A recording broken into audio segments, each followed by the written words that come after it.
Alright, a very good evening and welcome aboard to the Podium show like every single Monday from 10 p.m. to midnight as we preview and review and even all of motorsport on the local scene, African scene, as well as on the international scene, and only hoping that everything has shifted away from the last time this show did run. As usual to Gamba, bakoze nemufuna birungi mwebazo mukama Katonda era musaba batuseko nebingi bidakwa bitebigwa everything nabachafunye mu buzibuzibu. Better suit musaba temere kumpenda tusomoko obuzibu what living obulamu obuli better on the 2nd of September 2024. About New Year resolutions those so far batambulidde bulungi bitanatambulira bulungi. Sabe Katonda gift of life we surely reach our resolutions that we can better still carry them for next year and we try to achieve a better life. Kale nafe twatuzene na even out of motorsport on Kufa TV ne ku 102.1 for farmers and for media services you so kwango sangano Kufa complex Mengo plot 879 Albert Cook Road Monday to Friday saa sat paka saa 10 ne Saturday saa sat paka saa mwenda surely kiwa kwanga chita kumpoza 102.1 for permanent team za Kufa TV mu Uganda sport kwenda bijja kwanga bitako bikutambulire maridadi sana. Then of course program ene soko bango jira obango juliza ono sinziro kubango oli across the entire world by using the Kufa Media app which you can download from the Play Store or from the App Store. Definitely jakwango soko bango la program eno as well as other subsequent programs. It's better for Kufa TV Neko 2.1 for Farmer, the home of President and the Kufa Media Services, which is of course Kufa TV being the home of Uganda sport, and 102.1 for FM being the footballing radio mugwanga lya Uganda. Kale nze kesho maliza program eno inayo nsamba ne Albert Ofong for today's program. You gotta go what happens to be the 2nd of September 2024. And also to ezoba kwa WhatsApp 07038103 710703810371 will definitely respond to your question or comment accordingly. There's a lot happening in the world, but faith centering on sports. On the international scene, the Paralympics again are maso. Uganda having 4 representatives. They are so kubange etwala in the Olympics. Izakagwa Uganda had 21 athletes. 21 athletes rather. Then 2 swimmers.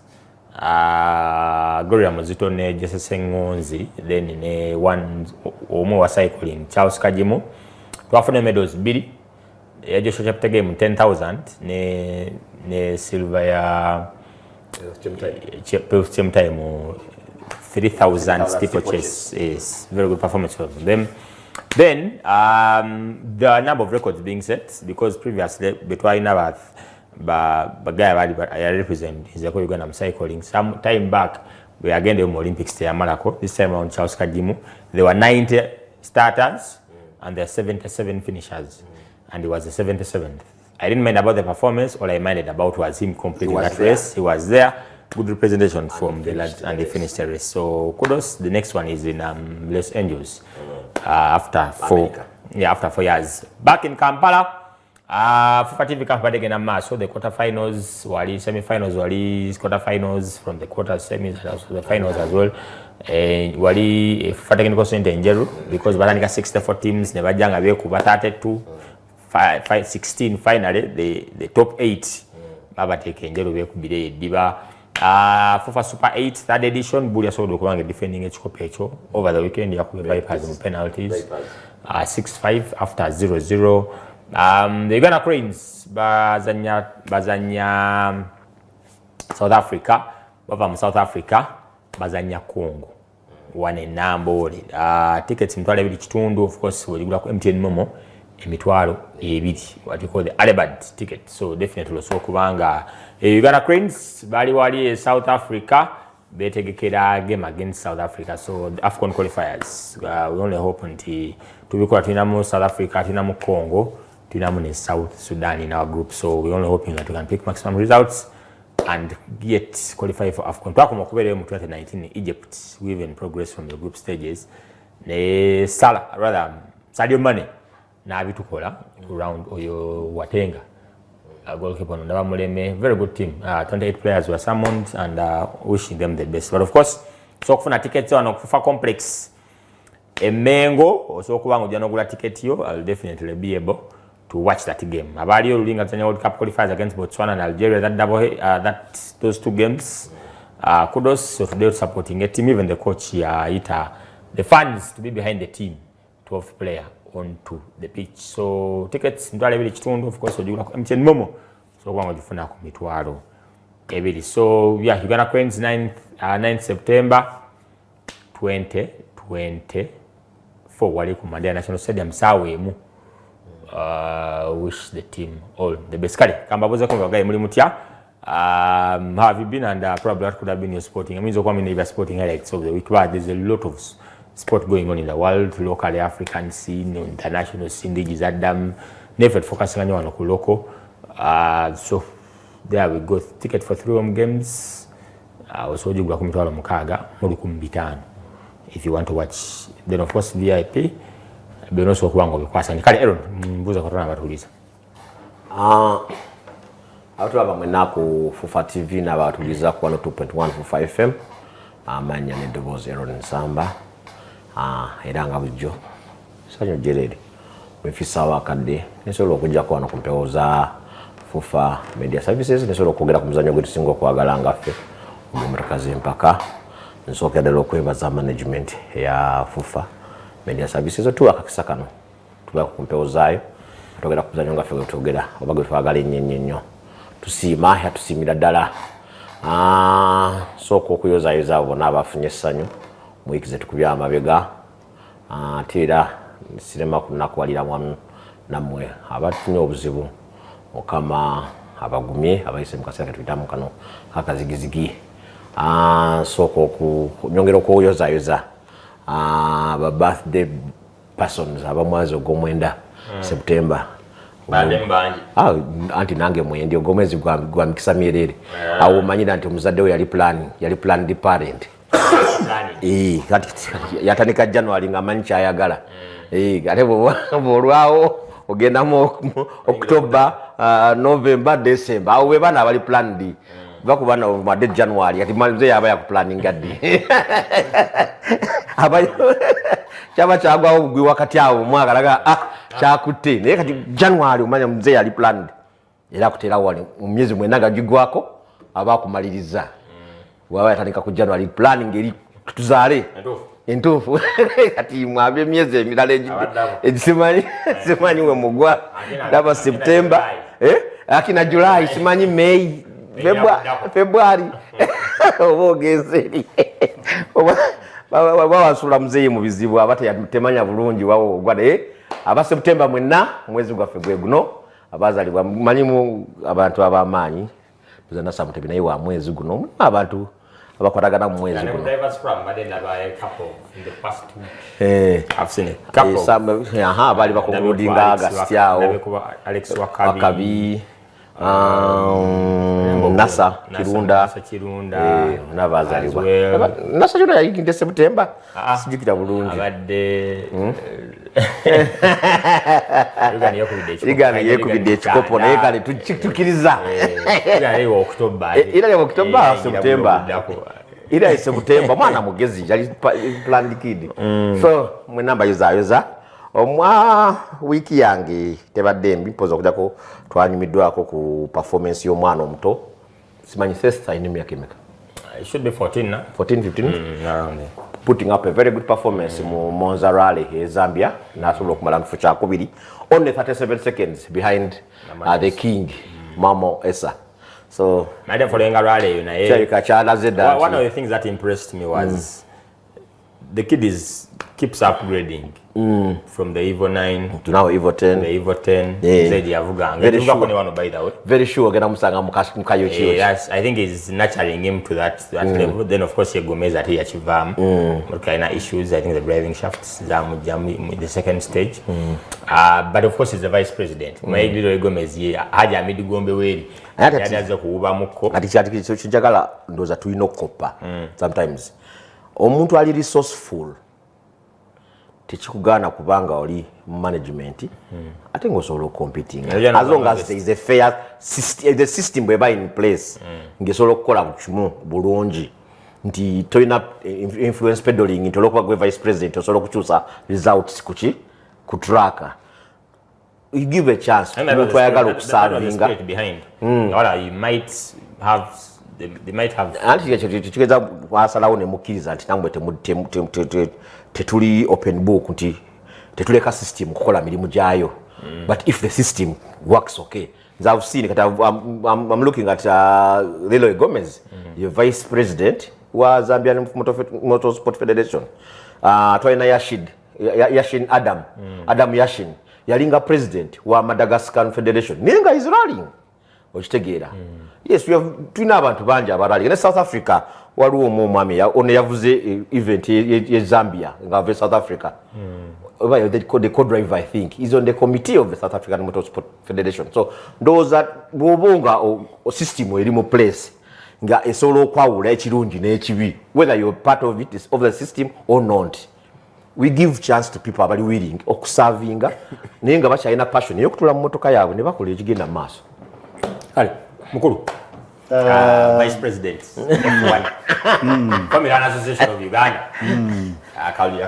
yakawuta buva nze tebanonda appointed kakati kiri tugambe tutya okusooka njagala kwebaza Katonda atutuusiza ku lunaku olwaleero mbadde ndudde okubeera ku show okutuwa obudde twebaza FUFA okubanga tusobola okwogera ku motorsport omuzannyo gwe twagala abafunyemu obuzibu mu week ne mu weekend tusaba Katonda abagumye abafunyemu ebirungi tusanyuka nammwe week yange yabadde exciting ate weekend yabadde very accomplished ku part side yange ebimu ebyabaddewo ku weekend ku side yange twabadde tulina mu 2024 twatandika karting national championship twagilaunchinga mu June ate nga ku calendar twabadde tulina events 3 and ku Saturday we were able to accomplish as Formula 1 Association the completion of a full season of karting which was a great achievement on our side as a club. Jagala kwebaza aba competitor babadde mu events zaffe from the first one from the launch to the end. Jagala kwebaza federation yatuwadde support for some of our events plus opportunity of running the sport. Jagala kwebaza my team from the president to my executive my management team abastegeka event race director event manager MCs my press media coordinator Mr. Bukenya here who have been able to making sure until we run and successfully finish our event our championship era twina aba champion baffe abali awo in waiting for crowning at the end of the year ekirala ekibaddewo we have a criteria gye tuyinza okutandika okuplanninga towards team the Uganda national team karting team events zino twasobodde okufuna opportunity okuimplementinga and observing the sport as karting zibadde events nga ziri very liberal in terms of regulation and welcoming njagala kwebaza track owners Meraki track LUBOWA karting track abatuyambye and partnered with us to do this championship Meraki twakozemu events 2 LUBOWA ne tukolamu emu our other track which is in Busika we are still in discussions with them hopefully next year we should have all the tracks on board and probably we'll do more events maybe around 12 all factors remaining constant naye nga we have a base okutandikako we have a strong team in the one what will be officially the 125cc category we have a very good team there. I see potential of about 5 very serious competitors between okutwalako ebweru. Then in the cadet class we also have a very strong team which will be running probably be doing the 60cc's which would be going on next year. Then in the Bambino class we are still yet to develop that one. Hopefully next year we should be able to do that. In the ladies we have the ladies have been attending nayenga tebabadde very strong naye nga jo ku Saturday twalengeddeyo omuwala omu nga she's very competitive era oyo naye tujja ku making sure we can breed. So karting national championship etuwadde what you can call a qualifying to the national team for karting, and there's an African continental event in 2025 which is going to take place on the continent. In 2024 it took place in South Africa. 2025 it might be in the region, and our projection is we must have a team there with sponsor support and support of our parents. We should be able to represent the country on the African scene. The rest of the year tugenda gikozesa to build more capacity within the club, more understanding of the region, and of course building regulation that will be a little bit much more tighter in 25. Uniforms, helmets, right shoes, right underwear, right gloves. We're encouraging parents to buy their own karts. We have sources for karts in Europe, Dubai, the Middle East. Anybody who's interested can contact the club. We get for you karts. And there's a lot of work which is required to get to the competitive level. But what I see from the children, the enthusiastic, the intensity that has been there, we have potential of a good team. So the weekend, my biggest highlight of the weekend was that. Eyokubiri yabadde omupiira ogwabadde jjo. Nina abakwano bange abawagira nnyo Man United, mbasaasira. Okay. Mbaweereza obubaka. Bino ebintu bibeerawo mujja kutereera. Abakwano bange abali mu Liverpool mbakulisaayo byonna bibaddewo. Era fe abali mu Arsenal tubalinze mujje. Tugezeko okugayagaya ebintu ebyo. Going forward in the week, of course, bragging rights zange zibadde wano ku meza ebbanga ddene nga sizifuna naye nga badde ntera nnyo okuwa kyebayita notices. Bragging rights ezakipoza okubanga ffe tulidinga the World Rally Championship. Event by event. World Rally yasembayo ani yaojiwanga. Kamalirize. Wetwogerera kati. Wetwogerera kati. Hyundai i20 yeridinga WRC Championship. Hyundai i20 yeridinga European Championship. Hyundai i20 ebadde leading Ugandan Championship. So wetuba tugenda gulu in the next few days. We want to recover to Komleumu Molibia Ugandan Championship. I was even well, there's a lot of sport. In fact, this weekend has been coupled with a lot of sporting. I was still following we never brag about the leading of the championship. We brag about who has won the last event. Who was on the last event. Kati alubi atuwabya achiringa nobera wa Red Bull noga gwa kulembera championship nga Ferrari yawangu the event. Bragging rights za Ferrari sawa zino. Ejo mbade nchera bide nacho. That was also one of my highlights of the weekend. Zelimu wagizi wa Ferrari. But era twachikoze. Yeah, and of course from April is also one of, before you go in for a break, as we get back, we'll definitely starting from there. But a lot of things happened over the weekend, including in F1. We had craves of who's replacing Hamilton with Mercedes, and Antonelli never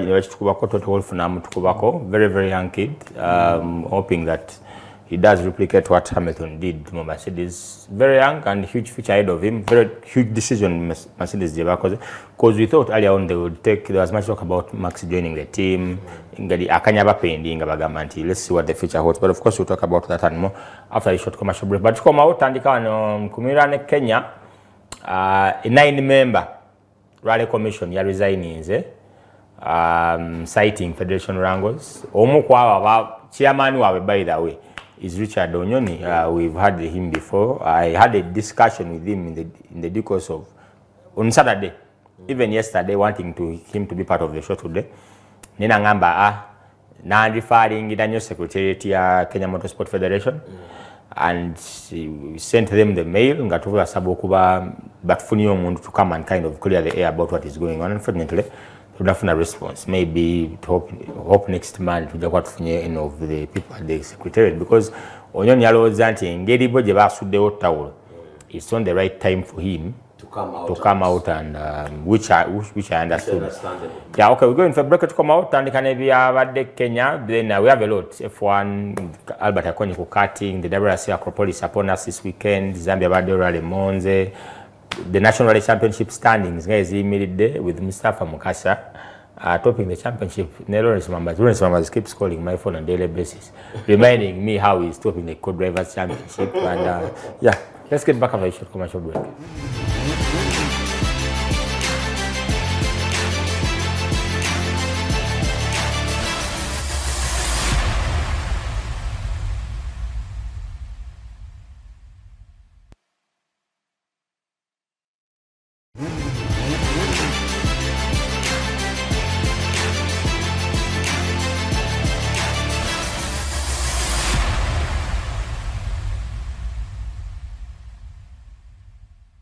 All right, we'll be back from that short commercial break. It's a Podium show every single Monday from 10 p.m. to midnight as we preview and review everything of motorsports on 102.15 FM as well as on FIFA TV, the home of Vegan Sports. The question in our Aaron in Albert is a co-driver constant racing. The last event they competed in, he keeps talking about how you guys were 30 seconds behind just on the my machine could you I want you to feel that studio. The comfort you are dating after the entire stage of 36 kilometers. Nendaba benchmark yafe enkuba kyenkana ki. Kinali njagala. That was my dream. Unfortunately I did not make it. Nenga kinali njagala manye. Era very sure naligambye yokana wange ntamanyi yogoni nte. We are 1 minute of the R5 at that pace we are doing. So are we adding on or we are giving it up? La claque ya wangu de Italy, Monza, home ya Ferrari. Nagamba, when you keep dreaming, you keep dreaming and putting in practice, you definitely make it. Okay. So keep it there. Don't give up. Definitely. We've not given up. We want to give it a try all the time. But over the weekend, Kenya, the commission have had 9 people. They all put their citing wrangles within the federation. And it's been a very tough tenure for Moturi. He had them for Chafines Kimathi. And after his assuming office, he talked about trying to revive the KNRC because I shouldn't say Yakamoko because of the time of the WRC, and that is the reason they keep citing. The WRC is partly affected, but even then, our sport over there, I think sponsorships and everything. You can't get the national championship in Taina, what you call a season sponsor. They only have clubs organizing events, then they have club sponsorships as well. Go to one in Kampala. Because we also don't have a season sponsor or a national rally championship sponsor, unlike motocross. Then, Bawana Ian Duncan on screen, had the member as well as Richard O'Neill, had the chairman, and that is Moturi Alimu Blue, a Adam for Fitness Kimathi. But again, I was reading the Nadesoma Koti Moturi one from a Kenyan source. Yagamenti. In a statement addressed to Kenya Motorsport Federation, Chair Onyo highlighted the decision as the chairman of Rallies Commission, and on behalf of the Rally Commission members, would like to hereby wish to inform you our immediate resignation as appointed members of the Rallies Commission. Commission abadeko Ian Duncan, kubadeko ne Tuta Miyoki, so abadeko member. Then he says the lack of leadership from KMSF, Board of Directors and Motorsport Council has led to internal wrangles, severely impacting our ability to perform our duties. The internal conflicts now playing out publicly have eroded confidence among stakeholders, competitors and sponsors, all of whom the Rallies Commission is obliged to serve. Tensions in the Federation have been had after disputed press release claimed that Jim had replaced KMSF chairman Motori, a claim a claim that Motori officially refuted. All members of the Rally Commission have significantly involved in motorsport, and we refuse to tarnish our reputations or involve ourselves in matters detrimental to the sport in Kenya. We have a moral and ethical duty to motorsport fraternity to safeguard the sport best interests. Given the current situation, our position as Rally Commission members is untenable. It is with great regret that we take this step. I sincerely thank you for appointing me as the Rallies Commission chairman on 26th February 2024, and for allowing the entire commission to serve the Rally community. I think the lot has been building Kenyan motorsport by now. Ever since the coming of the safari, change of leadership here, fitness na ye. So that is where they are now. Nze kisoka kya byonna kyenzikiriza. Resignation is part of proper management. What do you mean proper management? Take it into them. Resignation is one of the take it anti ekimu okiraga nti abantu beerufu mu management yaabwe naki walina okubola bange ebintu bitambula so sikusiisira ku kintu nga tekikola ngalinga management ile yaliko ajefuka bagambe ne shemisenga tuka basulawo tawo buba ngolaba tekikola kikina kubanga kikola tetulina kukomerera nti oli yarisigninze ogwo musango gwa nagomola resignation is a part of proper management. Nti omuntu bwavayo nalaba nti kino na kino na kino, as long as you're citing the right reasons for your resignation. Oli ajazira aba mungeri jazira aba numula ajazira aba mungeri nhera oba ne reasons nti ezikukoleza yaki.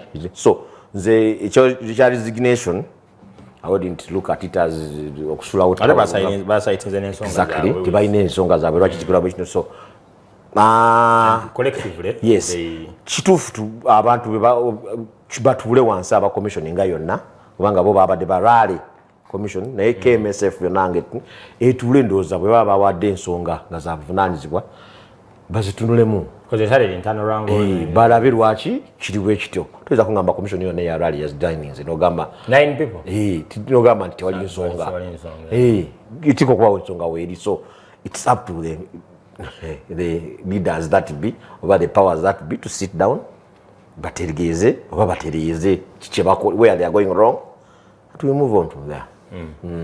Any input on that? For me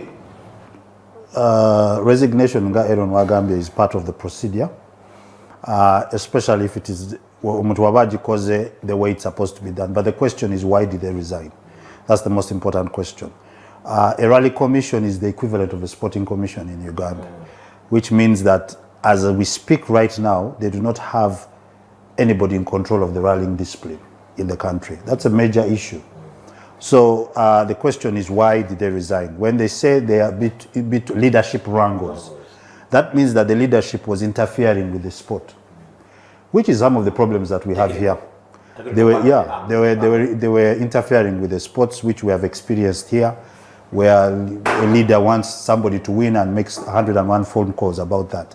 So normally the story about it is no,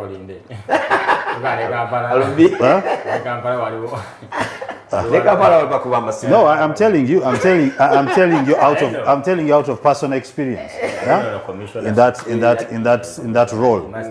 So basically what I think is that it's about time people realize that this sport is no longer tetukyali ku level eyokubeerawo ng'ogitwala ng'afumba mu fumbiro yo waka nti olwali tugenda kulya nyama enkya tugenda kulya kawunga. No. People must realize that sport anyway tuuse ne sports zonna in the region zituuse ku level nti zirina okutambula under proper governance in which you must respect the rights and the rights of everybody. Rights of the competitor, rights of your officials, and you cannot tosobola kubeerawo nga you're a leader and you want to determine the future of a rally. No.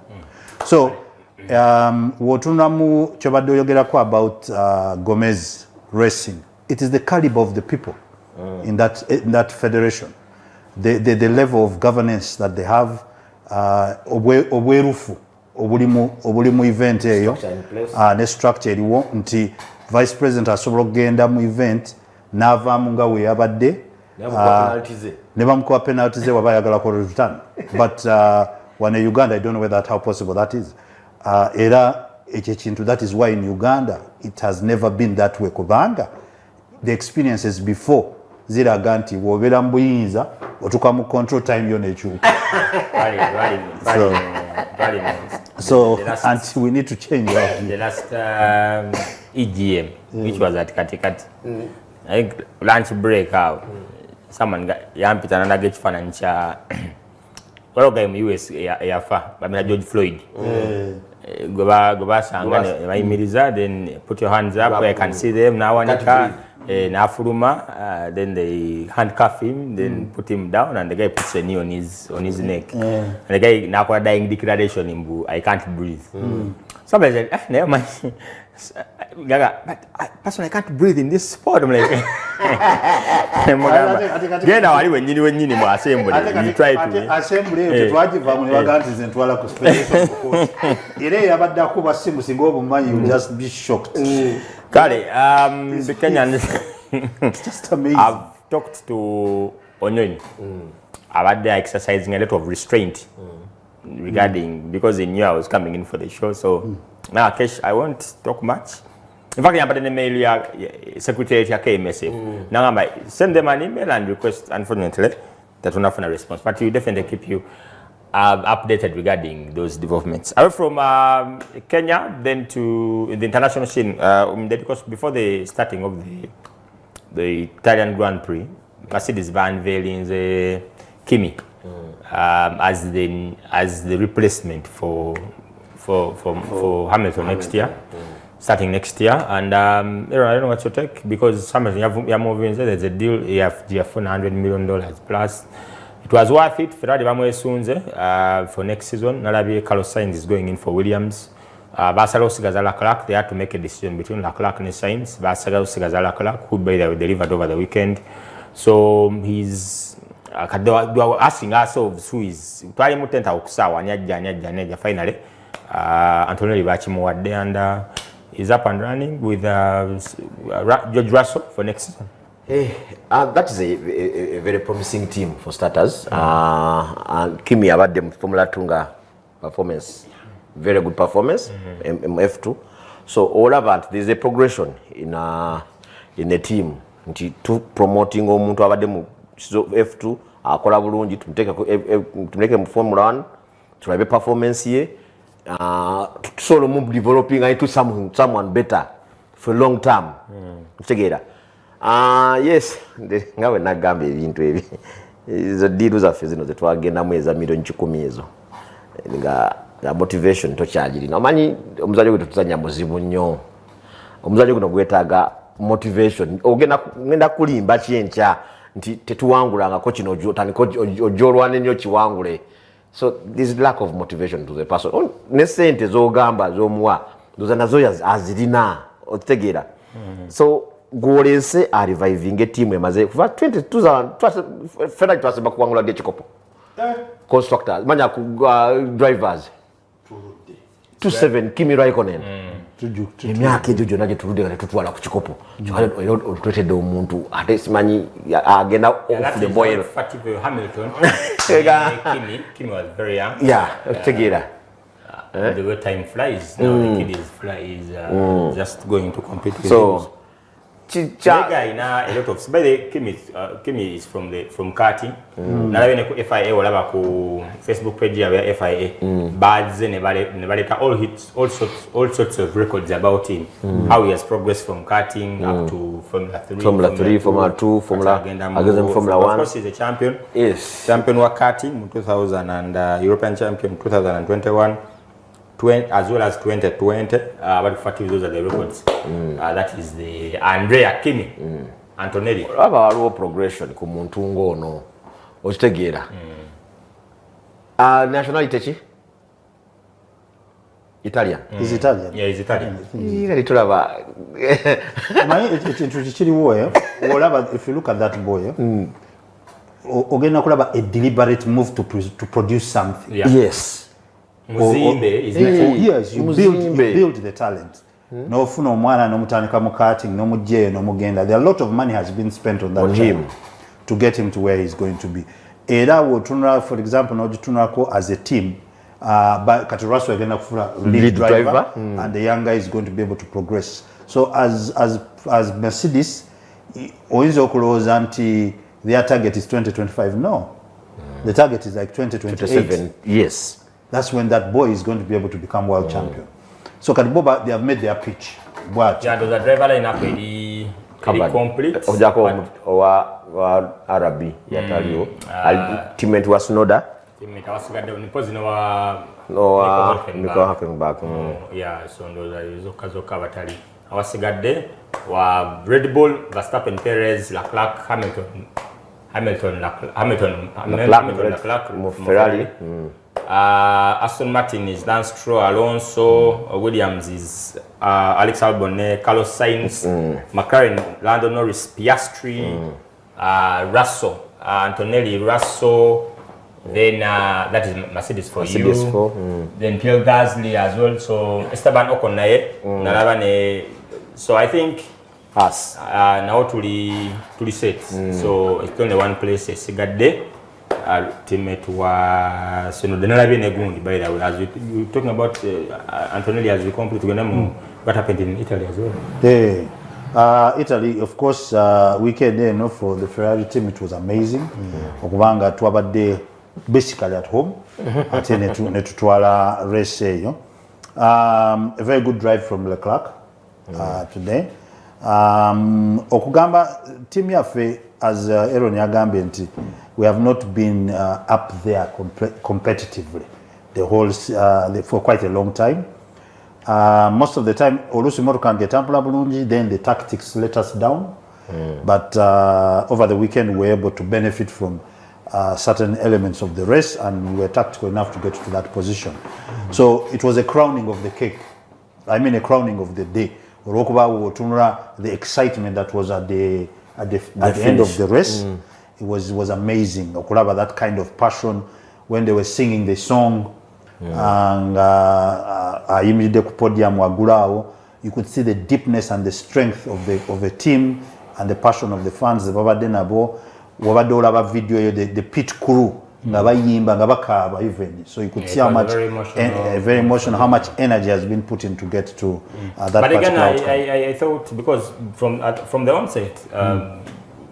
Lando was on pole and led the race. Then Piastri nakulemberako, and if you look at what Piastri has been saying after the race, he just can't believe he didn't win that race. Because McLaren were 2 and 3, Piastri in second, and Lando in third. And they're trying to close in the gap on in both, by the way, in both the constructors.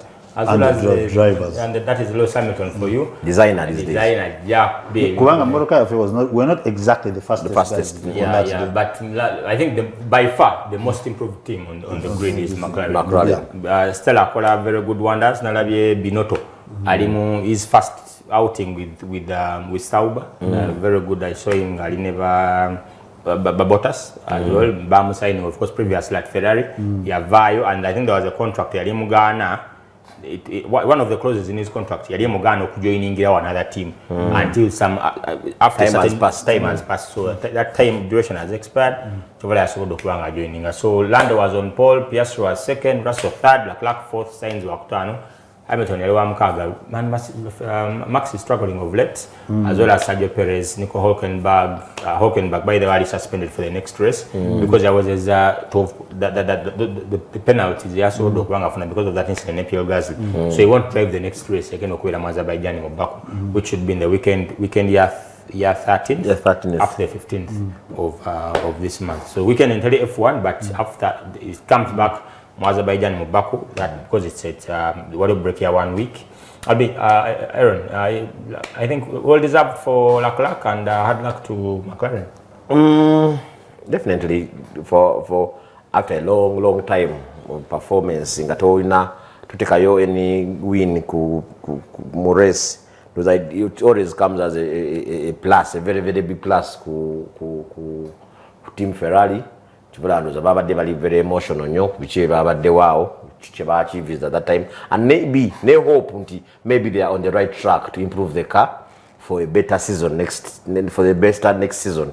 Otherwise byonna byetukola byonna byebabala nga babala balita abandi nga team that in preparation ya kususa abavuzi balungi nabo nga balesa omuvuzo waabwe gwe balese byonna ending up how is your performance going to be come next season. Yes, right now season is almost wrapping up. You cannot be a national world champion waliwo bali abali wagula bakusinga. Yes, you can close in naye you only close in okulabanga season yejja otandika otya Ferrari baleteka ovula akalungi okulabika kabadde ayambadde so nakasawo bakalungi nnyo mulimu akachungwa akasuzan muwanga balaba the MOTORSPORT zone is synonymous with Susan Mongez. Driver of the day of course yabadde kaliki yabadde mwaka black. Driver of the day yabadde Charles Leclerc, well deserved good performance from him and abali kufa TV that is the podium champagning awali Italy mu Monza. So it gets back after of course back on weekend here the 13th. That is the breaking news here has kubantu guntagenda kubera part of the next race of that Pen receives a one race ban. That is Nico Hülkenberg. Kale, away from that speed together our time is the first sprint. We're almost done with the first segment. That is the championship standings. Max Aina 303, Leclerc Aina 241. That's Norris. That is 241, and then the Leclerc 217, Piastri 197. Difference of 62 points? Yeah, 62 points. 2 points. So not far away. Leclerc, those are two events. Lando, and then those are single back, even those 7 points, the Bagamba, Lando, Veyoff, and Piastri passes him, Awangule race. To me, I didn't, Nalaba is the intention of McLaren in the championship because at that time Lando was ahead of Piastri. Gamba team orders Vaio. Maybe they were testing whether he's a good team player. In a Vaio nakiriza guy now. It was as a result of what Piastri had done earlier, and if they banned by no more, so they're returning there. Otherwise, the conflict in the team would become. So the best option is Mukiriza. But it will pay off towards the end. This is the constructors. Constructors is 446. 438, Ferrari 7. Mercedes eriwala nnyo. Maybe Ferrari and McLaren can battle for second. Maybe. By the way, McLaren is putting up more points on the constructors than yeah, because Perez is underperforming. Sauber tabayina point name by the way. Mu team Williams bayina points mukaga Alpine 17. By the way, even before this race, abakozi ba Alpine baade bekalakasa because the team is there are going to be a number of changes. So bagenda kwa balinga bagenda kuba laid off. So there are a number of issues in the team. Hope they get over that. Okay, comes to Leclerc, comes to Ferrari, and because the last one in Monaco, Piastri agamba, I'm not gonna lie, he can't believe it hurts a lot. He lost out on that race. But of course, he's still young, one of the very, very promising drivers on the grid. So far, one win for him this season. Let's hope he can put as many on board as possible. Team Piastri, nachu kakati. And wa Piastri. Wa Piastri. Wa Piastri. Navaya yo. Wavayo wa. Generally. Michael Masi kasita abikola. Michael Masi abikola All up to cars. Masi yakola decision. Instead musonyiwa. Kale. We go in for break to come out of the Kudabera second Acropolis. I've seen a very good lineup from Toyota. The event is upon us this weekend. Very good lineup from Toyota. Carlos Sainz senior. There's something to talk about him in that rally.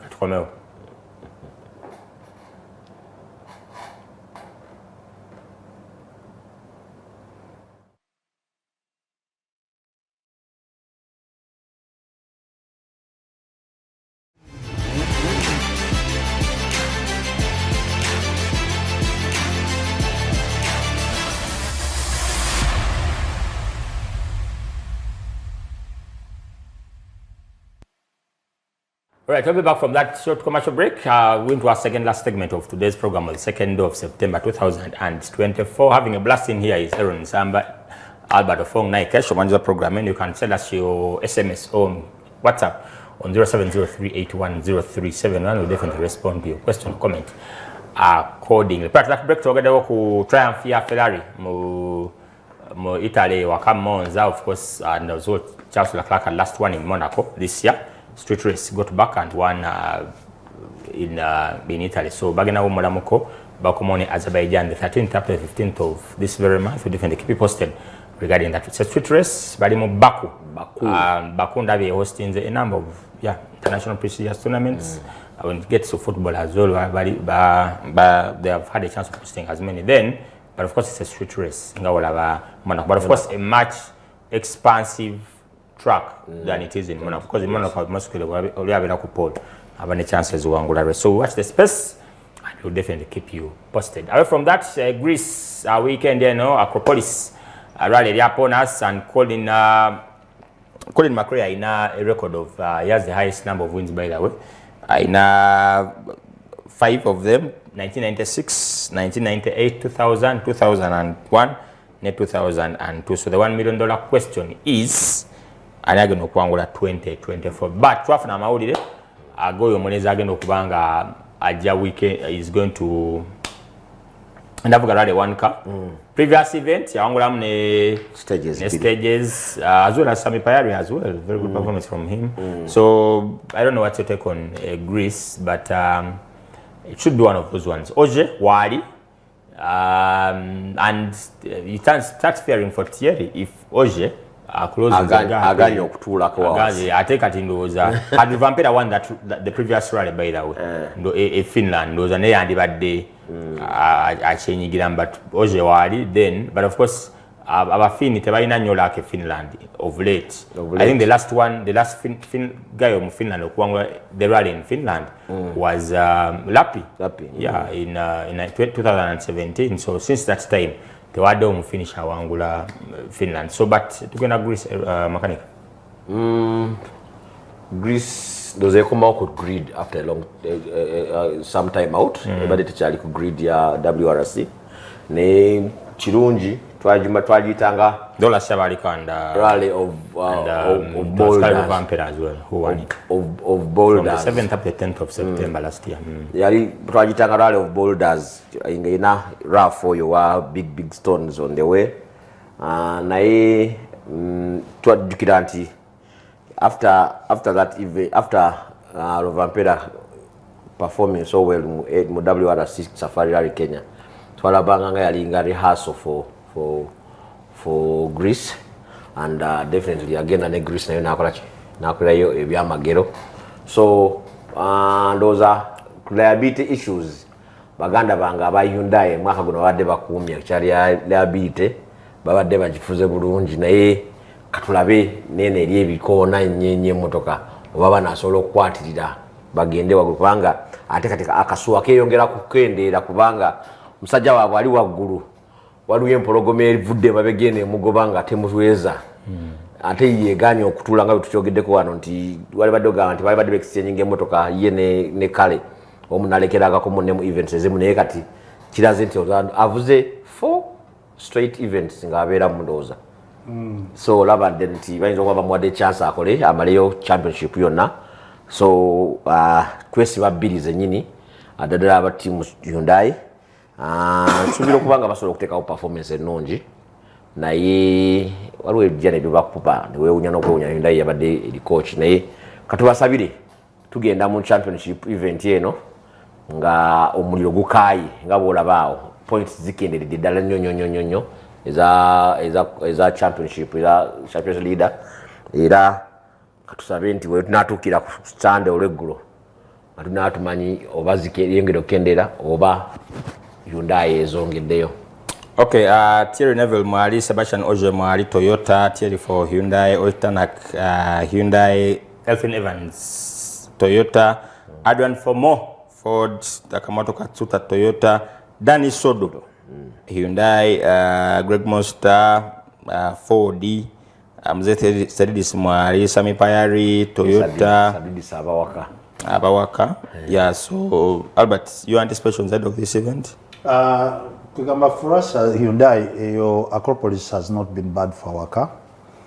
In the Chendaba road position now in Jitunuramuko, squad jetu pikinze, to describing anti, only Danny Sodo is the point guarantee. His job ogenda wali kufuna points. Bali ababiri bagenze kuwangula rally. That is the general idea. Oje is back. Era ya committed for the rest of the season. Naye fenga Hyundai tetukyamutya nnyo. The biggest challenge we're facing is the other boy, Rovampera. Rovampera is a little bit beyond some of our competitors now. Naye nga ye Oje tumwesobolera era tugenda kugenda naye tetumutya nakatono. Only challenge yetwina is that Oichitanak has been having a lot of bad luck with the car. He's driving and avako nnyo naye otherwise road position eyo eya Thierry ejja mukola bubi mu day 1. Naye stages za Acropolis teziringa eza Finland ate tetukoze biri bebakola mu Latvia where there was no repeating of stages. So nze ndowooza Thierry ajja kubeera mu fight for at least between 3rd and 4th position at the end of the day. And our main challenger for that event to challenge Oje is Tanak. Tanak wabasobola keeping her close to Oje. We should have a good fight going into the event. For the championship points, the manufacturers yesinga obukulu for the team. Jukira event eyo, I think it was last year. Was it last year or the year before? No, I think it was last year when Tanak wanted to win and the team refused him to win, and they gave it to Thierry and it caused a lot of uproar. I think it was the other year. Against it, then he left for Ford, I think. So kati wetuba tukomyewo this time round, Tanak has had a lot of the last 3 events. He has let the team down, to be honest. So nsubira wekituuka ku point nga baagala agabira oli omukulu ekifo ajja kita. But what he's going to do is to make sure he must be in front of Oje so that they cannot allow the other guy to go past him. So that gives you an opportunity for a very exciting event. Nze ku lwange ndaba wogenda mu WRC kusaawa at this particular time nga olabye ng'omuliro batandise guli okulwana. The other, what chetwayitanga the world toughest battles. Kasita Thierry, Oichitanak, ne Oje ne batandika olutalo. Bana balala tebasobola kujja. The other people cannot join that fight. Asobola ogijoininga n'agituulira mu ddala bulungi olwayo tazze kuvuga. Taliwo. Naye Evans naye tasobola bajoininga nga batuuse kulwanirira ddala. So Thierry's job is to make sure whatever the case is, he's ahead of Evans and he joins that fight. Ng'alinga mu good road position. So ejja kubeera very excited as usual. Tujja kubeera ku WRS Plus nga tu following as the events unfold. Mu 4-day eyo ono gundi Fomox has become a reliable, consistent driver. Bana bali waggulu kasita bakolamu ensobi yonna abeerawo nayingira kasita ayingira mu kifo ate kumujja mu kifo si kyangu. So oyo naye tulina keeping an eye out for him kubanga tali wala. He is also part of the fight. So the event is upon us from the 5th to the 8th of September 2024. That is over this weekend. There are 15 stages. Stage surface is gravel. 72 crews. There's also the one has taken more entries. The manufacturers. But if you look at the past winners, event before the return last in 2021, it was last held in 2013 rather, which was won by Yarimat Latvala Ngalimu VW Polo. Then of course since 2013 event yaita komango paka 2021 Kale Rovampera najiwango da 22 Thierry 23 Kale Rovampera. So for the last 3 years Rovampera wangudemu 2 ne Thierry awangudemu M. So we can't wait. I'll definitely plus definitely keep our tabs on there and see how things are going to move on after Greece this weekend in Morale Acropolis, which is upon us this weekend. Of course, as a podium, we'll definitely get back next Monday. God willing, to our even episode kubanga bitambula kale. Away from that, into the karting championship. Yabade over the weekend, Albert Hintinzeko at his preamble, but we can slightly expound more on it before we go into the national championship and the spreading of events in our country. I've been at all karting championship events, 3 of them. The first two at Meraki and the last one at LUBOWA. And what I've seen is, as what I saw in the first one, the number of improvements in the second one, and far much better improvements in the third one. And kudos to you guys much you started, because starting is something, Aaron. What we don't know. But these guys started up the championship, and it has produced champions in Kevin Bebeto, and you see, guys, the numbers keep increasing. But what lessons are in there as we probably usher in next year? Yeah, first and foremost, to nziramuntu okwebaza abavuzi baffe n'abazadde abatujoyinize mu quest eno okugenda ku event gye twasooka okufuna emiraki twadde tulina abakompetita 16 sorry. Event eyazzeeko twaddiriramuko ne tubeera ne bakompetita 10, naye event eyasembyeyo twadde ne bakompetita 24. So eraga nti there is interest. The interest is growing. Twabadde ne consistency eza teams ezibadde nga ziri pushinga for the championship, era ne zituukirira nti at the end of the event bonna babaddewo era ne bamaliriza championship yabwe. As it is from a perspective of a club, twadde tuyiga ebintu bingi, interacting with the competitors, getting to know about the karts. Twasobodde were able to bring for round 2 an international trainer from the Middle East. Naja natuyitiramuko on preparation of karts and so on and so forth. Yabadde ali supposed okuja for the final race, but unfortunately budget did not allow. But we have got to understand more about the karts that we have, more about the karts that we should run. The African karting regulation, etwa different kart categories je tulina okubeera nazo, 125, 60 and 50cc ze tugenda kutandika nazo next year. So we have an experience of what we want to go ahead. In terms of regulation, tusobodde testing a regulation ebaddewo. Netufunamu challenges on regulation, which is when you're developing a sport, every challenge you get in regulation is an eye opener. It could makes your thinking more broader.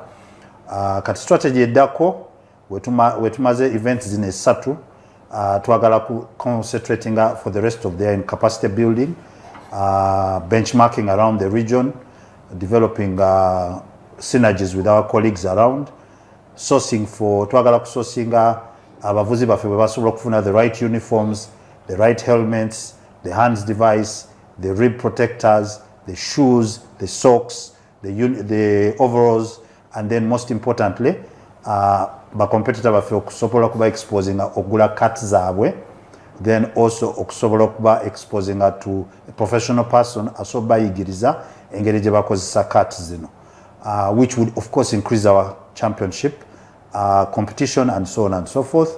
Then regulation mu 2025 egenda kubeera more stringent regulation, moving us closer to the African rules, to make sure that our people are also able to do that thing. Nga we nagambye earlier, we have got a foundation for a national team now.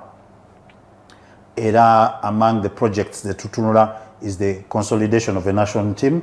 Tusobola kubanga in 2025, all factors remaining constant and with the will of God and proper budgeting, tusobola kubanga we represent the country at the African level in the region. Yeah, and what I've seen East Africa.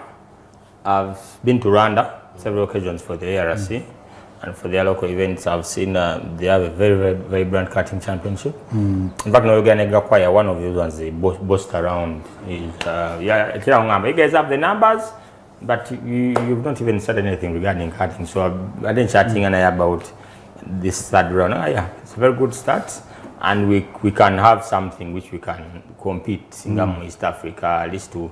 Because the issue you guys the facing was to start. And by FIA, karting is one of those sporting. it's the infancy by the everything. Of everything. Yeah. Everything. And it is nafunyamo obudde ne take time to try to understand these cuts. And I've spent a lot of time watching the videos. The things are damn fast. They're crazy. And if you go to Wogenamo history of all these competitors, Thierry Henry, Sebastian Lojo, Thierry Neville, Sebastian Lojo, Oit Tanak, Lewis Hamilton, all these guys, all of them have a background. Yeah, and for the F1, you can't be at that level when you've not done karting. There's no way. You could even Max himself when they were. When Red Bull was looking, Iran was much older one, rightly. Kimi Antonelli, Gubali said Mercedes is not looking at him as a champion in the next 2 days. Our Red Bull Baleta Max in 2016, Aaron, at the Spanish Grand Prix when they demoted Daniel Kvyat, but they're not putting pressure on him to win the championship. Lucky for him. At his first race on the F1, he won it in Italy, in Spain, in Catalonia. And how many years did Itao Najana Wangula championship? He won his first championship in 2021. Never mind what happened, but it took him around 5 years to win that championship. So Omuntu Asokwa from infancy to levels and one very interesting thing about those things is if now taking the time to go back, even Max as a young karter, he was as aggressive as he was there, as he is right now. Yeah. Wogenamo histories that we know Somamuko, you find that the character of the competitor is reflected right from that particular time. While you race Generabako, it was an European championship. I can just sum up this one. Guy Yali Akola, one was a Finnish guy, another guy Yali from Norway. Katinga Bakola, they're coming towards the end of the race. Olinga leading Amone because race about who finishes first. Katoli na mutapinga. Kati ya mutapinga ono navaako. Kati wavaako oli agenda kola final lap akomawo. Ono yavaako gundiye his bumper jumped off. Yajikwata. And he ran onto the track trying to hammer the other guy's head. So when they grabbed him and put him on the side, he was a small kid, of course. This is a between 12, 16 age kind of kid. Yagamba, he bumped me off the line. This guy bumped me off the line. So I could imagine a Max Lewis Hamilton kind of crash. Yeah. So basically, you see the character from there, and also the talent is noted from there. So even me, when I've done the cuts myself, you get to realize that there's so much left foot braking that you never really had from a rallying career. There's a left foot braking that you pick up from there. There's a kid from among the Cuckoos. I forgot his name. Yeah, I forgot his name. He's Bebeto's younger, I think, cousin or brother. What happened? You had that jam, and the guy was setting the cut like setting a rally. I don't know what that jam. The more you practice, you qualify. Katnaja main race, nga is just perfecting. Yeah, let breaking. Then I think Jakasura cut na exit. And to us, we're only waiting for that moment. We wait our younger. You open your eyes, you see whether he can do it. I think at the moment, it just seems when we're doing the track here together, that corner was determined as one of the most difficult corners. Yeah, because from Osoka Vamu right, then Ojano Kola left. A distance from the right, then hairpin left. And we had Twagezako take a chicane to try to reduce, but the boys, by the time the main race was done, I tell you where the difference is. If you're driving for 10 minutes, they pick your best time out of the number of laps. Then all of you guys, the track is closed. Then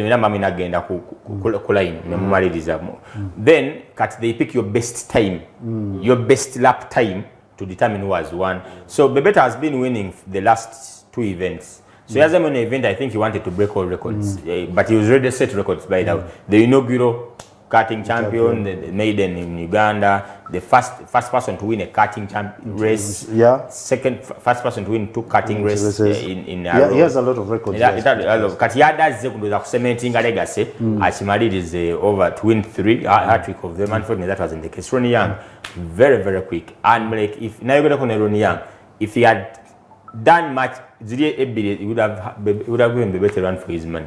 Those are our national team competitors, the true lover. Those 2 boys, they have a lot of talent. Know your brother wa Bebeto Yomuto. Atenzi Navalavie call from the first race up to today. Even that gentleman who is on the screen now here, he's also very good. Yeah, so we can have so funa ku malobos or bites as our competitors abaddeyo ku LUBOWA.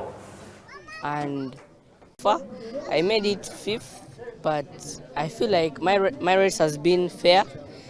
The karts have been fair. They have all performed well, and my karting performance season 1 is apparently it has been good.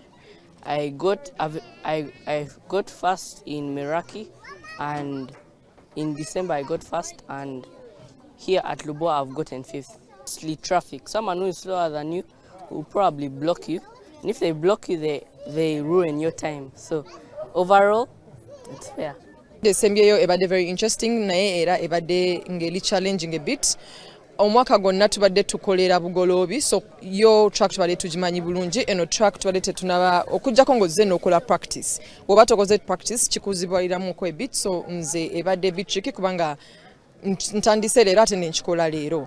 But it's always a learning lesson, oyiga to always learn how to prepare, and it was fun. As much as it's a competition and a race, it's always fun because we love it, we love what we do. Performance yange max zibeerawo, but I think my best performance was the season 2, the one we did at Bogolobi. That was my best because that was a track jetwai tutambulideko for quite a number of days, so it was much better. I do not think this was the best, but I mean, a win is a win. It is what it is. My first race in the championship, so I have a lot of catching up to do. Sadly, it's the end of the season, but it was really fun. The guys are really fast, they're rapid. I didn't face many challenges. The only problem was some cuts are a bit sort of slower. They have a few problems compared to the others. So that's the only challenge I faced. Like in qualifying and practice, my cuts had a problem in turning, so I couldn't attack the fast corners. But it was fun. Some cuts have faulty issues with them, others are fine though. And you find other competitors who really want to overtake you, and some of them have that urge of winning, though they are not meant to win. So they will force it through, and some of them cause accidents. Though the game was fine, it was okay. Position, when I came, because it's my first time, position was bad because it's really my first time, though I do riding bikes. So my position in karting was, the first one was 40, then here, no, actually the time was 40, then this second one was 38.3, which is not bad because I'm improving. Though I was racing with big men, so I was the only kid in them, which is not bad. And the rest, I see their performance was fair, though. I call it a fair game, though they would have rearranged us better. It's nice to join the sport. Before we never had it in Uganda, so having the chance to see it growing in Uganda is a very nice feeling, knowing that there's other things except rally and motocross. Target is to possibly win the national championship. Due to this being my first race, I don't have a chance to win it, but hopefully next year, as we evolve with the sport, I can take part in the next few races to at least try to get my name out there and gain positions. The season started and I wasn't steady enough, but I maneuvered, I trained enough, and I've managed to reach here in the last event, hopefully to win this championship. I've learned a lot. It has been a struggle because the karts are not at the same standards, but I've managed training a lot to manage to get this win, and it was quite hard. Omukolo twatandika tulina bagundi ba participants batini naye gugenze gukula, so for a first event guba mulungi nnyo. Ebigendererwa byonna bye twali twagala otuusa era tubituusiza omwaka guno.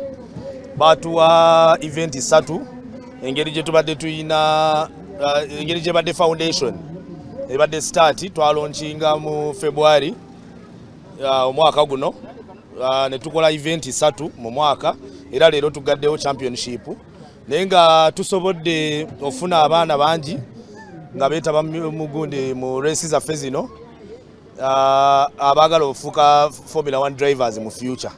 Abaana bavuze bulungi nnyo balaze ebitone byabwe nti future gye balina nnungi nnyo eri motorsport. Season eddako tujja beera ne races nnyingiko zigenda kweyongeramu, tujja beerayo ne international events zimu, so season ejja tugenda beera ne gundi nnene nnyo.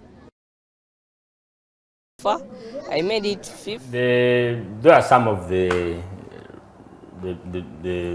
competitors out there on the events. A few challenges in there, which of course were much anticipated because it's an inaugural championship. Them talking about Qatar, but I get the county going forward. People need to own their own to deter such incidents in games. But at least what mattered to me was the championship kicking off, and when we progressively beginning president, I got the international races. So let's hope we can have a much better 2025. Good winning. Okay, going for a short commercial break. When we get back, we did a bet on the National Rally Championship. Kulembedwa Mustafa Mukasa, Lawrence Mwambazi. Have you talked to Mwambazi of late?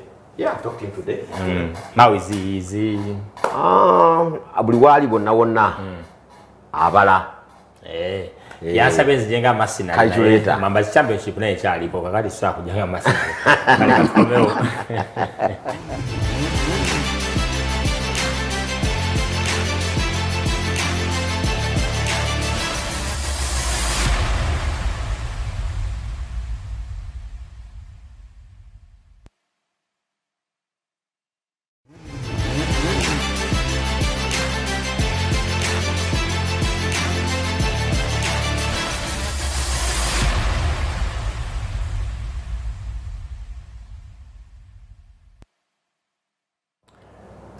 All right, so I will be back from that short commercial break. It's a Podium show back every single Monday from 10 p.m. to midnight as we preview and review in the world of motorsport, local scene, African scene, as well as on the international scene. So we are going to organize a program and to bring it up to speed in the world of motorsport. Of course, a lot happening in the world of motorsport, but we try to bring us to you as much as we can.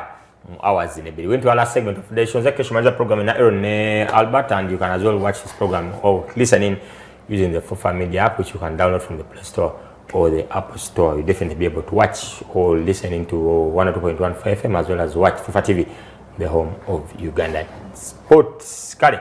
Nalabe press release one ya Central Motor Club. Ngabagamba nti in compliance with the National Sports Law 2023 that was enacted by government after the endorsement of the President of the Republic of Uganda mandating sports activities to be held in 75% of the districts in Uganda. The Federation of Motorsport Clubs of Uganda has strategically distributed national rally championship events NRC to run across the various regions of the country. That is Nebula, a press release CMC signed by the event manager Saidi Kaketo. Going into this event, the National Rally Championship standings, at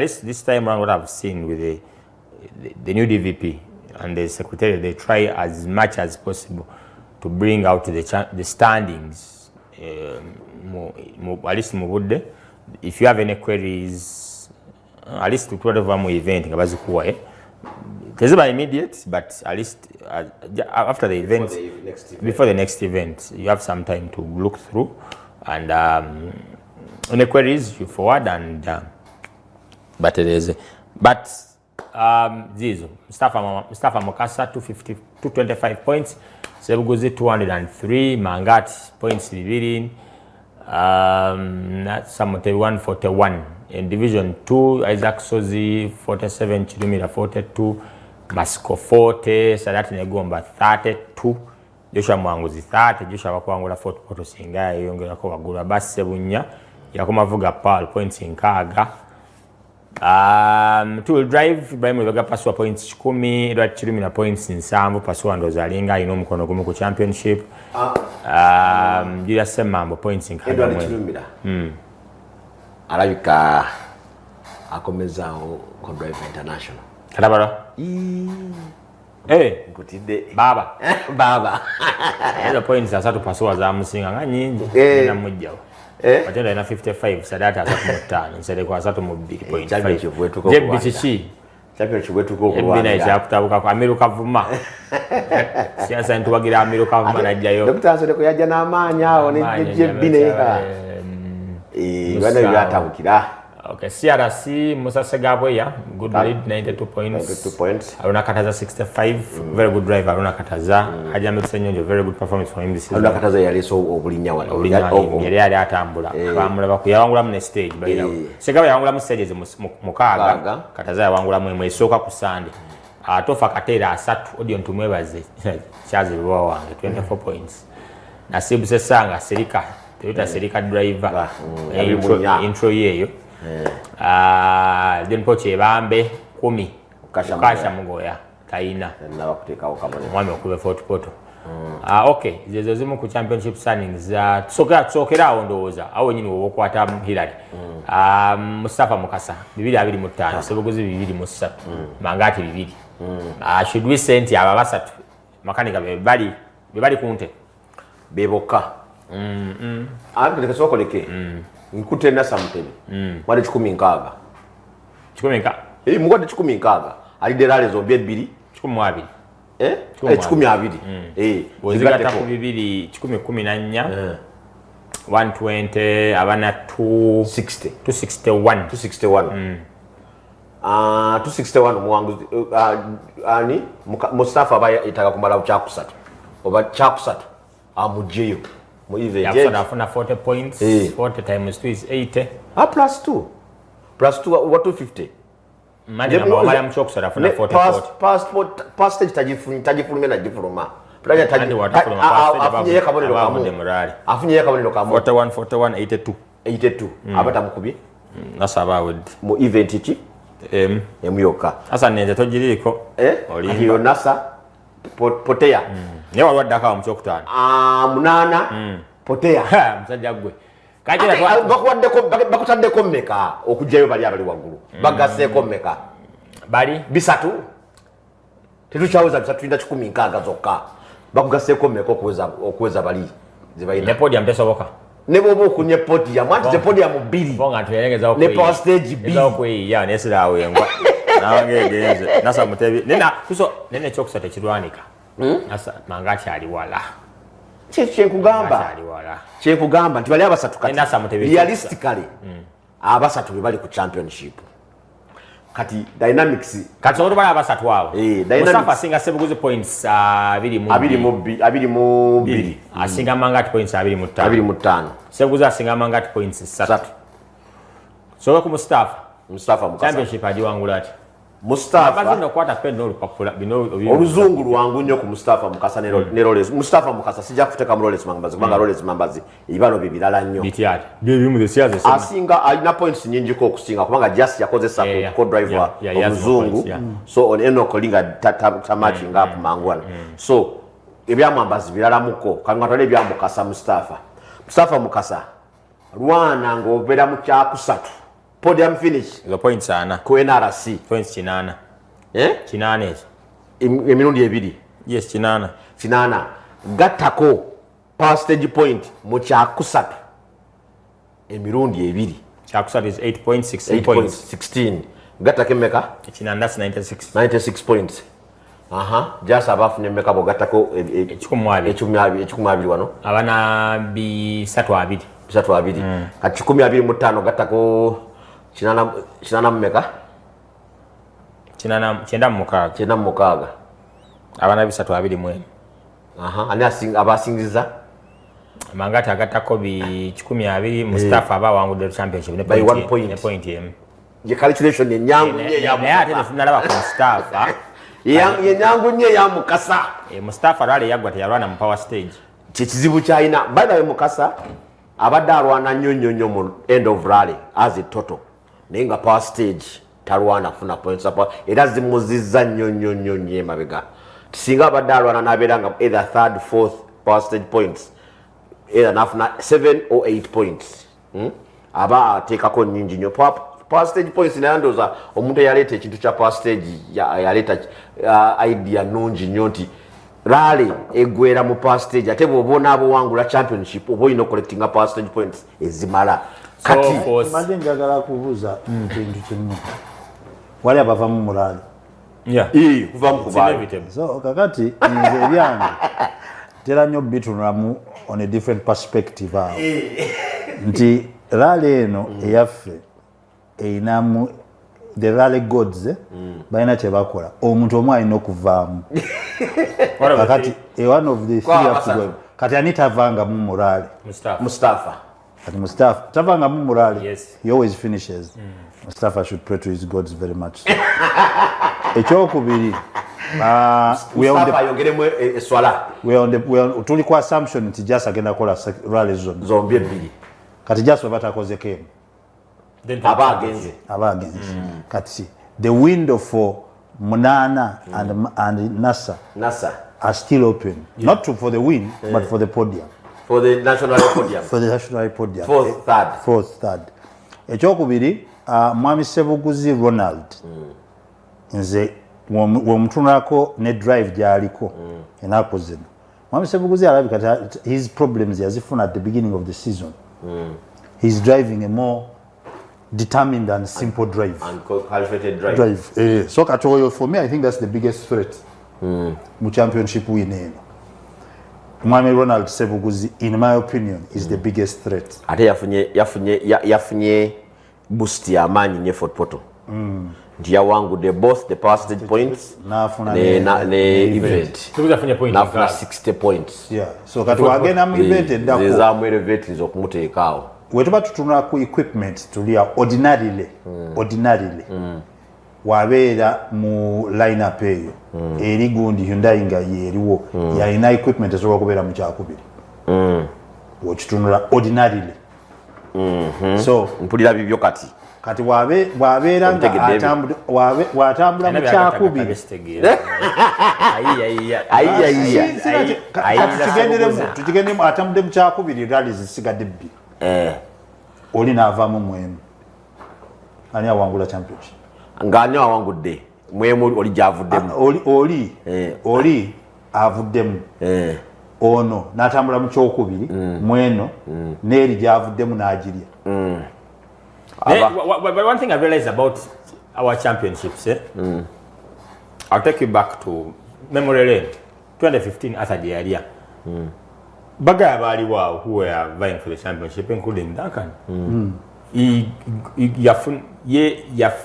yafuna ebizibu one of those rallies yavaamu yejjinja ate Arthur yenga afuna but ninga amalako 2016 Jas it's just I think it's one of the hardest championships that has ever been won in Uganda because yajja mu rally nga aliwa musinga points 96 Nenga it was self-imposed. Yes, but he missed some events. Yes, 96, but he had to win a rally. No, he not winning. He had to win that rally, a ginger, to be champion and live back to the beating. I didn't take away Mbeda, a Javginga guest, so that just doesn't take the overall. Kakati mbadi njagala kuteka mu scenario. Omukulu wabanga tazze ne equipment empya. Najja ne equipment eri enkani. Ivoten. Championship eno nyizo mulemu. Well, we can't risk. Kubanga competition eri so today competition reality. Competition eri wakati. Omukulu just mangate. Ne bajja nomination eri enkadde. Era is the man to beat event yen. Enkadde is prone for issues. Enkadde is prone for issues. Kati wagiteka ku level eri gyatero giteekako.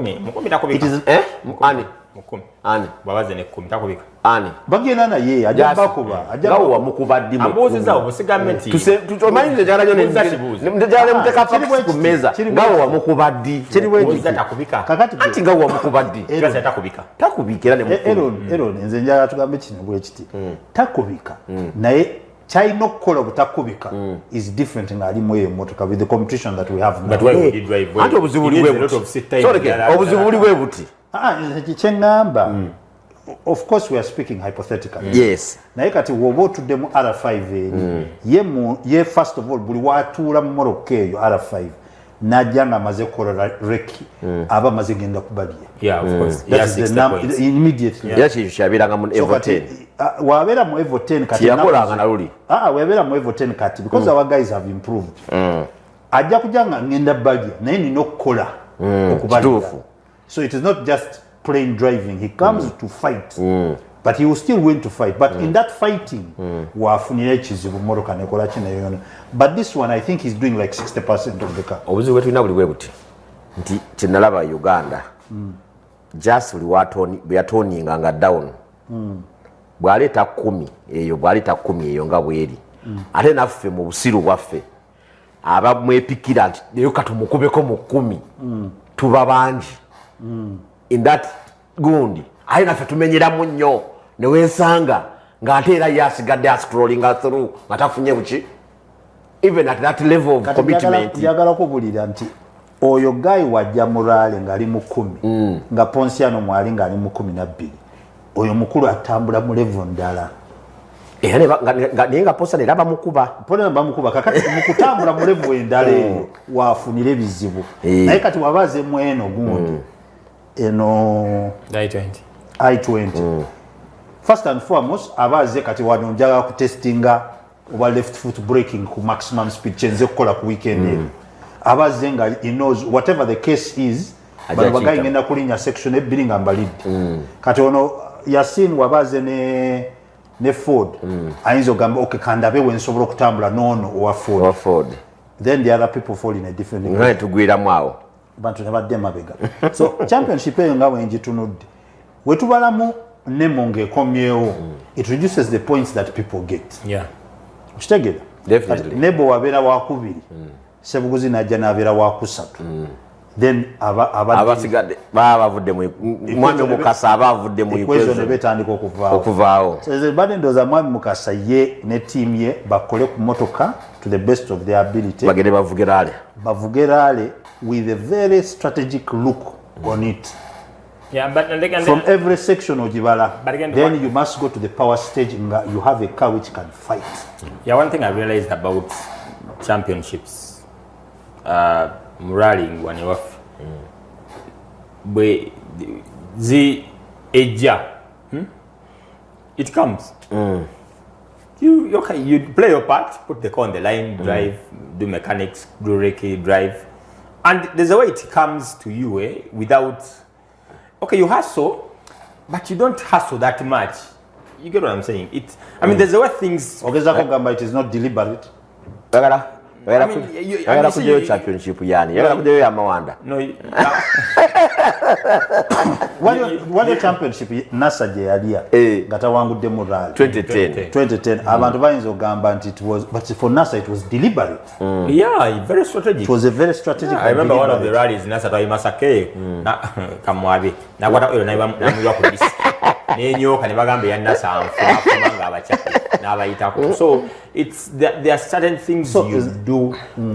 But again, this year, by the way, look out for Mustafa Mukasa. He's a driver. People's eyes should be on. For him, yeah, no retirements, no nothing. The ball is. He had issues in Gundi, in Fort Poto. He are losing his rear shocks, and he delayed in that stage. But he crawled back to the. The ability to finish under difficult circumstances is a plus. And people are written off Sebuguzi, by the way, after that gearbox retirement in Masaka. Remember Sebuguzi after day one in Masaka transport. More can issues in the gearbox, never tika. Then to Jamurale, NASA wins that rally, by the way. And it just was disqualified. Just was disqualified. Just we're just going through that stage because it was red flag. Water splash. Just the data motor splash and this rally ended today. NASA wins the rally. Someone is saying he picked a land title in his names. Naitao. Then Mustafa is second. We are third. Hey, come on, we have a chance. Come to Pal. NASA had very many issues. You have to the points Munana, Mupari.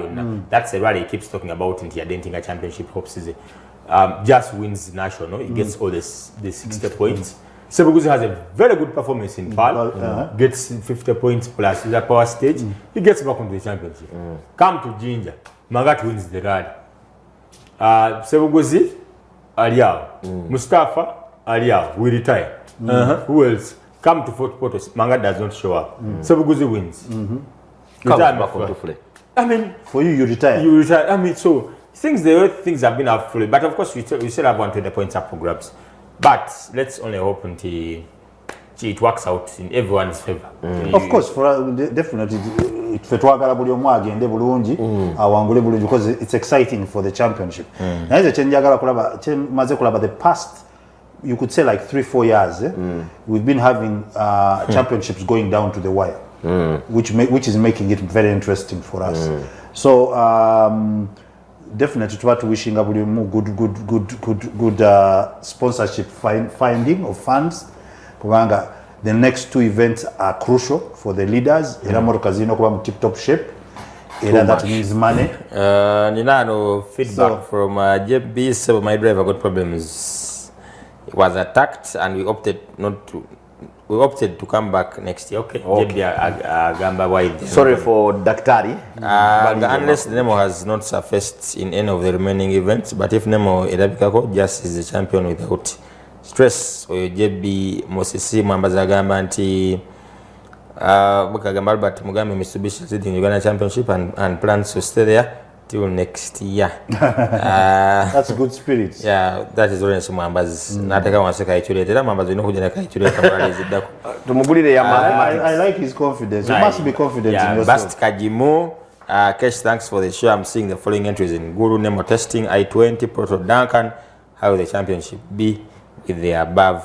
Thanks. So you just have to wait for the entry list and watch the space. Then one mkulu meter Eddie Waru agamba nti webale kuweereza Kesh Duncan yakuba just Kasanda 1 2022 rally minute for section. I think agamba nti Duncan yakuba dakika emu naye nadamu najimusasula even a bigger margin mu stage emu yamukuba muko stage emu dakika emu ne second 14 namugamba I remember going to Justice tent namuga chichi nanga boy I was sleeping on duty, but let us go back and see. And he woke up. Straight out from Twali musafari rally gawaliyo oliga imuna Kenya. Deep. Yeah, deep sing body. Omunene. Ayi mu 10 ya Nadim. Kati just nafuna trouble ne fuel pump. Ne bagenda ngagaya mutadde wali maso. La. Just yatandika okukola kacha. Kayemba straight out from Nankulabye webale nnyo kulaba program. Then Jebi Musisi ayina kyasabye Aaron agambe nti akube screenshot n'agamba quoting the National Sports Act was Article 10, eligibility for registration as a National Sports Federation. A National Sports Federation that wishes to be registered as such shall be engaged in a sports discipline with a national character, and for this purpose shall be a sports activity with the participation of Ugandans at least 75% of the districts in Uganda. B, whose leadership is elected by an annual general assembly comprised of persons drawn from at least half of the districts of Uganda. Bukanya kam agamenti Aaron to explain more naye bameka basome act eno ne bagitegeera to take away we are compelled to read the act and understand it. Kale, our time is fast, but that's all you've had. Baby, you stage nyini eyo. Twali tamungeri ready flagged. Mangati giyaviramu. Nyini stage yali yakaye yafandele yali asibye kubo. Amukaide ngamugamba yazibye kubo nemugamba muzalule menta. Lule yakuyigiriza yomu kubakwata kubakuwa chance eyo. Songe eyo inyama kubulesh yana ali nyamko kucha wakati. Kale, Aaron, parting shots. Tuyabaza bonna abawayo obudde okujja ne mutulaba ne muwayo airtime wamwe ne muwayo data wamwe aba streaming live ngona tubebaza baako ku show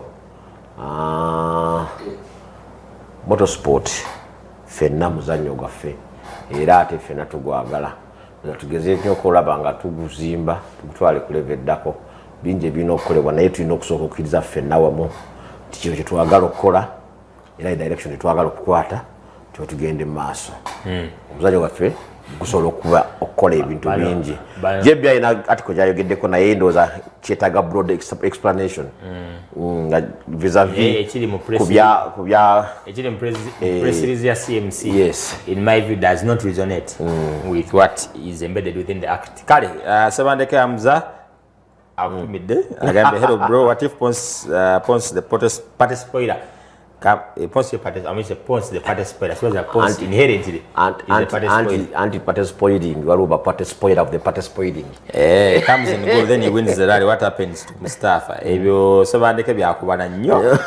Kabita muyinza kweta satu wajja guru mayibaga mu business ziba calculations mu sport ziba permutations wajja guru yonego kachoto guli wude ne oguli na isfulumyo ntafulumyo katona akulembedde ene munana jeri njagala kwebaza fufu okutuwa budde buno again njagala kwebaza bazadde n'abaana ababadde mu championship ya karting ya 2024 era stage eddako tugenda kunoonya engeri gye tukola mu annual awards omwaka guwedde ku motorsport ne sporting act naliko wano ku program nengamba either you accept or you get beaten into line.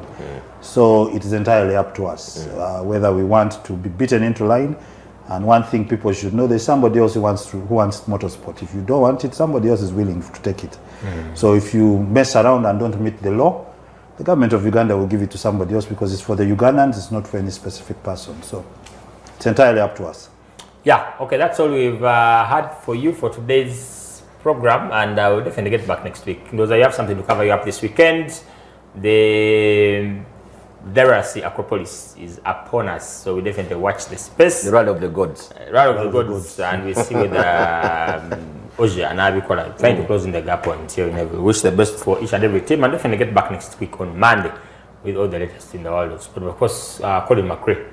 Yeah, inayo wins Nyinja, inayo wins tano Acropolis, that is Greece. Kale we Badekesh, Regan, Aaron ne Albert, and we mwenye kwa mla program eno naje msinzo kuba I get a lot of feedback. Ubaka kati babu mpabane muzikirize. Mande gendo tuka nga tabu. Tebutuka bulungi, but I'll try it next time to mbutuse. Kale we out of here, and God bless.